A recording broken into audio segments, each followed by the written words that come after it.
Good morning children. My self Manmohan Kaur, masters from GHS daily. मैं आज आपको महात्मा बुद्ध के बारे में बताने जा रही हूँ। तो बच्चों, महात्मा बुद्ध जी का जन्म 563 ईसा पूर्व में लुम्बिनी शहर, जो कि नेपाल में स्थित है, वहाँ हुआ था। उनके पिताजी का नाम राजा शदोदन था और माता का नाम महामाया था। बचपन से ही वे बड़े सरल और शांत स्वभाव के थे। बचपन में उनका नाम सिद्धार्थ था। राजगुरुओं ने बचपन से ही इनका ऐलान कर दिया था कि ये आने वाले समय में बहुत बड़े संत बनेंगे।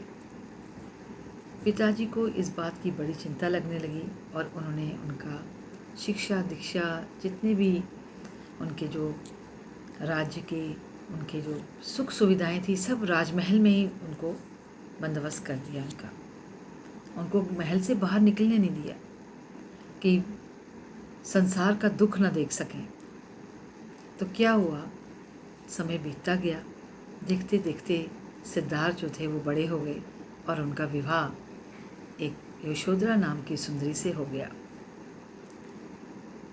विवाह के पश्चात उनका एक पुत्र हुआ जिनका नाम राहुल था। लेकिन उनका मन जो है वो गृहस्थी जीवन में नहीं लग रहा था।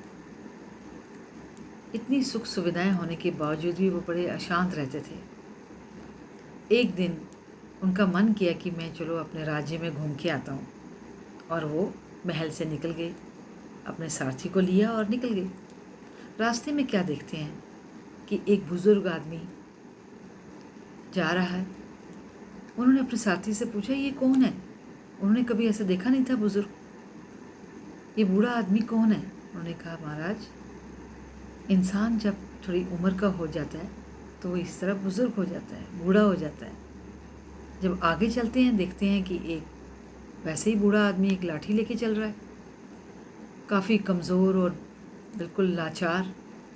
वो फिर पूछने लगते हैं, सारथी ये कौन है, इसे क्या हुआ है? उन्होंने कहा, महाराज, जब इंसान बूढ़ा हो जाता है, बुजुर्ग हो जाता है, बीमारियों से घिर जाता है।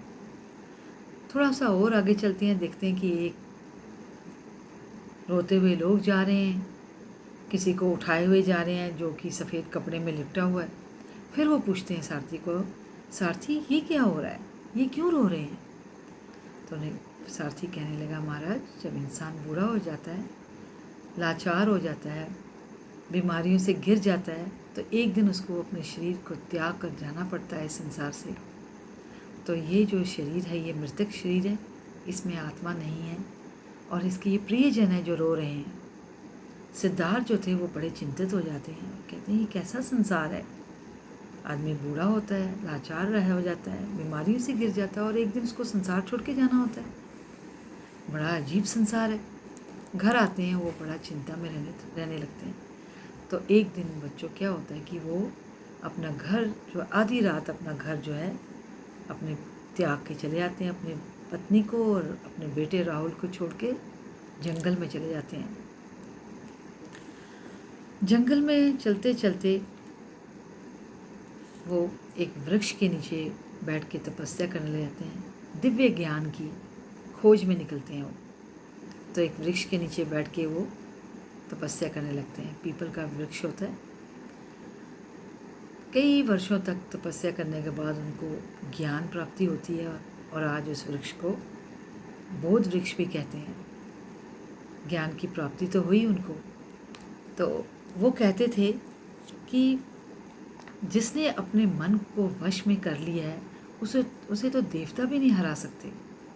उनका ये भी कहना था कि एक पल एक दिन को बदल सकता है, एक दिन एक जीवन को बदल सकता है और एक जीवन इस पूरी दुनिया को बदल सकता है। तो बच्चों, गौतम बुद्ध का जो जन्म था वैशाख महीने में पूर्णिमा के दिन हुआ था। और संजोग की बात यह है कि इसी के ठीक 35 वर्ष बाद इसी तिथि को उन्हें ज्ञान की भी प्राप्ति हुई और 80 वर्ष की अवस्था में इसी तीर्थ को, इसी डेट को, इसी तिथि को क्या हुआ, कुशीनगर में उन्होंने अपने देह को भी त्याग दिया। तो देखो कितना संजोगवश है कि उनका जो है जन्म और जो मरण है वो बुद्ध पूर्णिमा वाले दिन ही हुआ, तो उसको बुद्ध पूर्णिमा कहा जाता है। तो बच्चों, ये थी कहानी गौतम बुद्ध की। आशा करती हूँ आपको पसंद आएगी। धन्यवाद।